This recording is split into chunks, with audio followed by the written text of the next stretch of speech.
এটা কি এটা কি ছিল? আমাকে মানে গণপিটানি পর্যন্ত দেওয়ার মতো অবস্থা করছে তারা। 7টা মেয়ে, বুঝছেন 7টা মেয়ে মারাটা কেমন লাগে। রাকিব এবং অন্তরার ফ্যামিলি কি জন্য মিথিলার উপর হামলা করলো জানতে হলে পুরো ভিডিওটি দেখুন মনোযোগ সহকারে। মিথিলার হাজবেন্ড ইয়াসিন জানান তারা দুজন মিরপুরে বিজনেস কাজের জন্য মিটিং এ গিয়েছিলেন। হঠাৎ করে রাকিব এবং অন্তরার ফ্যামিলি এসে মিথিলার উপর হামলা করে এবং মিথিলাকে মারধর করে।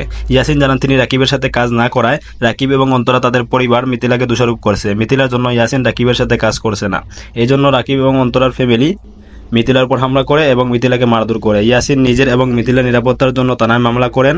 রাকিব, অন্তরা তাদের ফ্যামিলির বিরুদ্ধে। তারা এই বিষয়ে সুষ্ঠু বিচার চান এবং নিরাপত্তা চাচ্ছেন। আশা করি অবশ্যই বুঝতে পেরেছেন। ধন্যবাদ সবাইকে। আসসালামু আলাইকুম।